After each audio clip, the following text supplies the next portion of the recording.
No, today I'm going to be sharing with you on the 10 mindsets of the rich. Yes, you heard me right. I think some time ago on this broadcast we shared on what I call bridging the gap. And I told you about the fact that there are 7 gaps between the rich and the poor. And one of the major gaps between the rich and the poor is the mindset gap. The mindset of the rich is completely different from the mindset of the poor. A lot of people are poor because they have poor mindset. A lot of people are rich because they have the mindset of the rich. So what are the mindsets of the rich? There are 10 things that characterizes the mindset of rich people. I've gone all over the world on different continents, and I've realized whenever you meet poor people, they think alike, they speak alike, and that's why they are the same. When you meet rich people, they always speak alike and think alike. So I'm going to be sharing with you from this same book again. These are textbook, The School of Money, on the 10 mindsets of the rich. So stay tuned. So all the different social, classifications of human beings still have different levels. But one thing that is very, very clear is that we have the rich and we have the poor. So one of the major things that marks out the rich from all the other sets of people is their mindset, is the way they think, is the way they speak, is the way they view life, is their perception, is their worldview. And their mindset goes a long way in shaping and affecting who they become, how they become what they become, and when they become what they become. So I want to talk to you today, like I said before we went on break, on the 10 mindsets of the rich, so that you, listening to me right now, can begin to make the necessary adjustment, because whatever change you want to see in your life must happen on the inside before it can happen on the outside. Any change that does not begin from within will never be a permanent change. So let's go to one of the chapters in the book and look at the 10 mindsets of the rich. Number 1, the rich ask themselves empowering questions while others ask themselves disempowering questions. Now you see, in life, the question you ask determine the answer that you get. I know you must have heard it said before that when the student is ready, the teacher will show up. So when you ask the right kind of questions, it affects the answers you get. For instance, if you ask yourself, what can I do to become rich? That's a question that focuses on what to do to become. But if you ask yourself, why am I not rich? That's a question that focuses on why you are not what you are supposed to have become. Now, they look similar, but they are not the same. So when you are saying, what can I do to be rich? You are busy trying to be rich. However, you may have some things existing that is hindering the riches.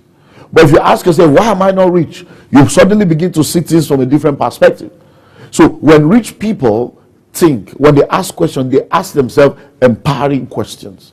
For instance, when challenges come or where there is a need, a rich man will say, oh, how can I get that done? But the poor man will say, how do you expect me to do that? Where do you want me to get the money? How do you want me to get the... Why? They always see things from the other perspective. And that mindset goes a long way in affecting what they become. So you need to work on that. Number 2, the rich focus on increasing their net worth, while the others focus on increasing their paycheck. One of the uniqueness of rich people is that rich people always work for themselves. They are not salary earners. Salary is a form of slavery and limitation, because your salary is fixed, but your income is not fixed. Now, so when you look at rich people, they don't focus on salary. They focus on income. And they focus on net worth. They focus on investing for a return. And their focus is always, how can I increase my net worth? So they're always looking for business opportunities. They're always looking for problems to solve. They're always looking for where to offer value. But other side of people, poor people, you need to increase our salary. We need increment in salary. What are they doing about our salary? They're always thinking salary, salary, salary, salary, salary. And every time you're always thinking of increasing your salary, no matter how big your salary is, if you don't have the right mindset, you will still remain at the bottom of the ladder. Number 3, the rich have multiple streams of income, while others just have 1 or maximum 2 streams of income. Now, I know we've shared on this broadcast before, and if you get the book and any of our audio program, you get full details on how to activate multiple streams of income. I have come to realize that one of the major secrets of the rich is the fact that they have multiple streams of income. Sit down, do your research. You'll find out that there is no rich man anywhere in the world that has just one source of income. Most rich people have at least 3, 4, sometimes 12, 15 different sources of income that continues to bring money into their life, because they are not focusing on working for money. They are focusing on money working for them. So how many sources of income do you have? Yes, think about it. How many sources of income do you have?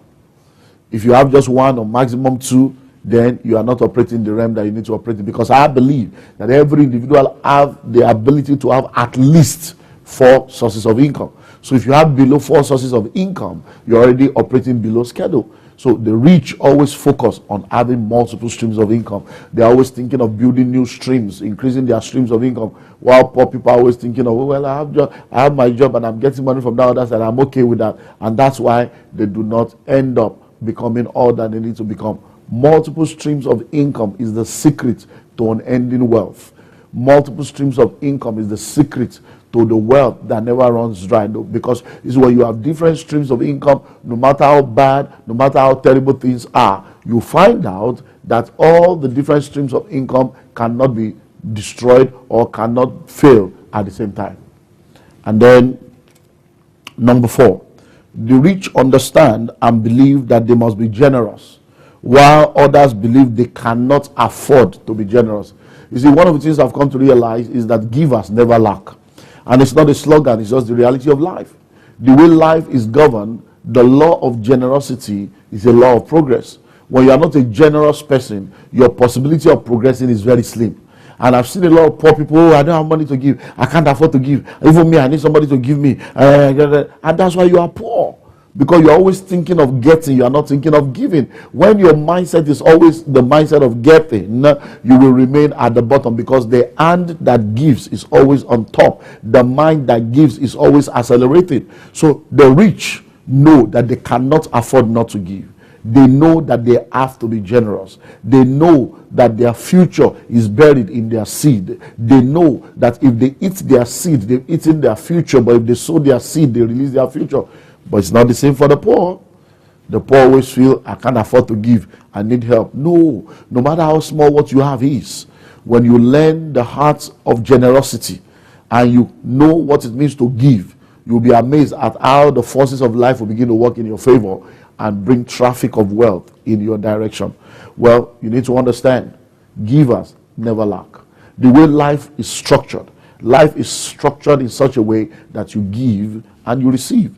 When you breathe in oxygen. When you breathe out carbon dioxide. But you know what? The oxygen you breathe in is what the flowers and the plants breathe out.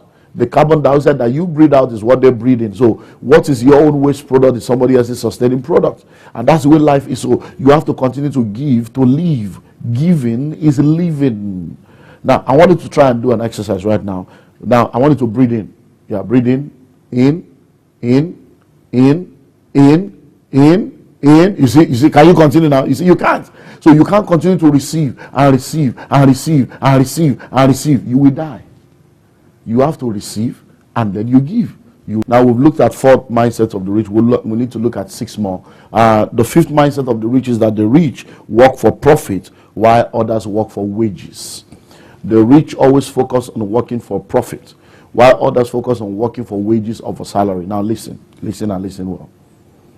No matter how much salary you earn, it will be completely and absolutely impossible for you to build through wealth, except you know how to create wealth by investing. I'm telling you. So when you say you're looking for a job, JOB is like an acronym for just over broke. So you're always at the edge of being broke. You're always at the edge of, looking for more money and desiring more money. But when you are thinking of making profit, offering products, offering services, offering value, then you are beginning to think like rich people. When you meet with people, I've had opportunities to meet with different set of people, and sometimes they are concerned about what they need to get, how much they need to make. I say, no, we're going to give you a commission. They say, no, I don't want commission. I want to be sure what I'm getting. I want a fixed salary. And I'm like, excuse me?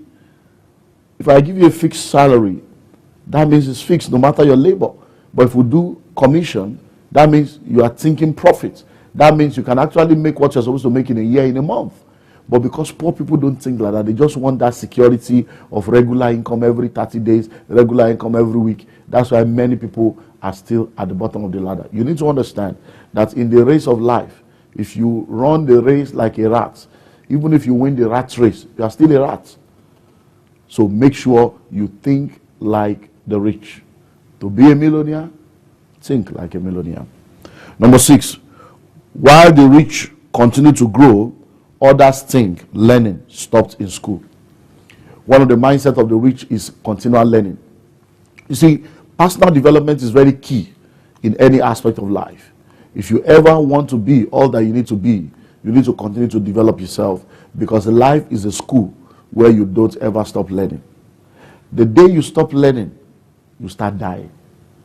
The day you stop learning, you start dying. So everyone that wants to become rich must think continual learning. Think personal development. You see, rich people are always looking for ways to learn. They're always looking for opportunities to develop themselves. But when you see other set of people, they believe, oh, I've graduated, I have a certificate. Excuse me, what's your certificate? Don't you know that in the world that we live in right now, knowledge is progressive? Don't you know that what you knew yesterday may no more be working today? Don't you realize that in order for you to succeed, you have to learn, unlearn, and relearn? You have to learn new things. You have to unlearn some things you have learned that are no more working. And you have to relearn some things you have learned before to upgrade and update yourself.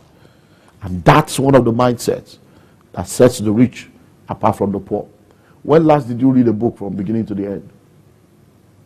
When last did you attend a seminar where you developed yourself, except the ones that you voluntarily, not the one they sent you from the office, not the one you were compelled to go, not the one that you had to go in order for you to, no, I'm talking of you personally paying for a seminar or paying for a conference or going to the bookstore or going online and buying books and buying material because you wanted to develop yourself. You need to understand that in whatever area of life you want to succeed in, you must read the number of books commensurate to your age in that area. So if you're 35, you want to succeed in relationship, you need to read at least 35 books on relationship. If you're 35, you want to succeed in finances, you need to read at least 35 books on finances. Whatever area of life you desire to succeed in, you must read the number of books commensurate to your age in that area. Number 7, the rich take calculated risk while others are afraid of taking risk. One of the things I found out in life is that risk is a key.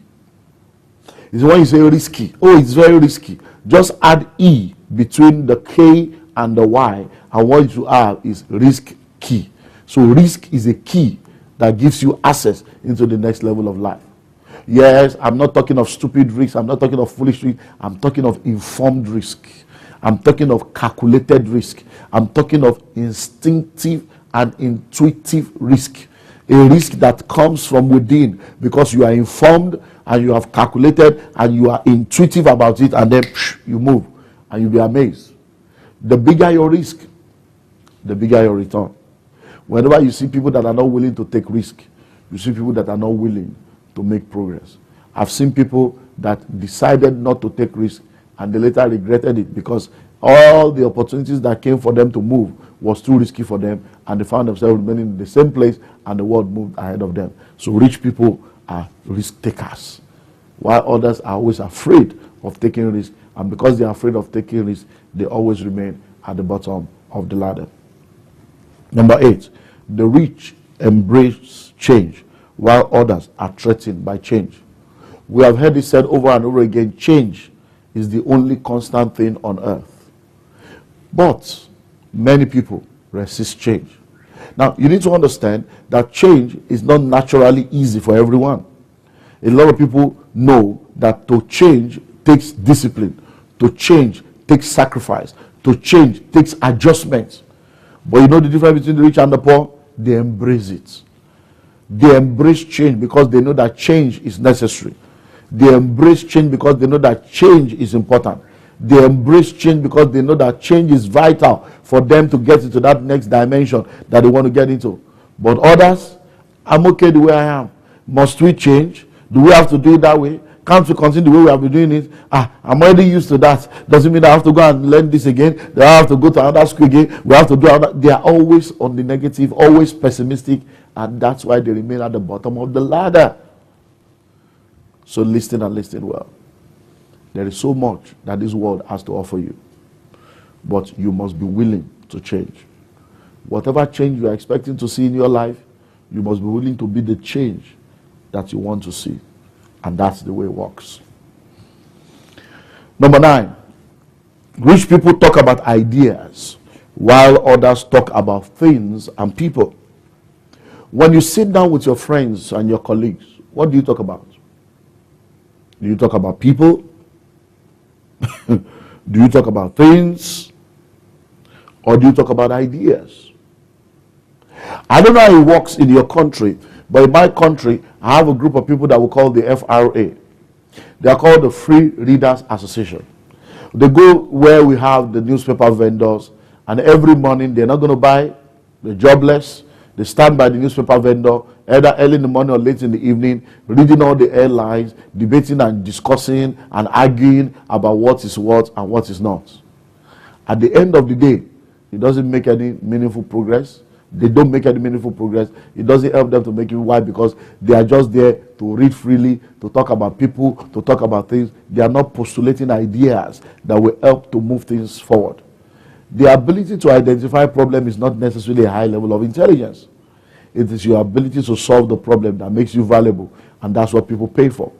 So you must come to that level in your life where you are not one of such people that are going all about, not willing to bring about the change that you want to see. So you need to make up your mind that you will do everything you can to join those that talk about ideas for the future, those that talk about how to make things happen, how to solve problems. When your focus is problem solving, when your focus is being an answer, when your focus is making sure that you bring solution where there is no solution, I tell you, you are already on your way to the top. So stop talking about people. Stop talking about things. Start talking about ideas. Start talking about things that can produce results. Start talking about how to solve all the problems you have seen and identified around you, and you'll be amazed at how life will be. I'm going to go on a short break. When I return, the 10 mindsets of the rich. I've shared with you 9 of them already, and if you're just joining us, you've missed a lot. But you know what? You can go to our YouTube station, our YouTube channel, and it's Common Sense TV 1. Common Sense TV 1. And then you have all the different episodes, all the seasons of the School of Money broadcast right there, absolutely free. Well, the last difference between the rich and others, which is the mindset of the rich, is the fact that the rich think long term while others think short term. Rich people always think long term. And I see this happening from time to time. We have an investment club that we run where we give people 20% return per annum. Some people get 25%, some get 30% per annum, depending on the tenure. And I remember, some people will come and then you tell them, oh, if you save X amount of money every month, in 5 years, you'll be getting 20% return every year, and it will be compounded over a 5-year period. And then if you want it to be compounded for 10 years, you're going to get between 25 to 30%, depending on how much you bring every month. And people say, 5 years? You mean I'm going to be you mean I'm going to be bringing the money every month for 5 years? Some say 10 years. As far as they are concerned, 5 years is so far, 10 years is so far.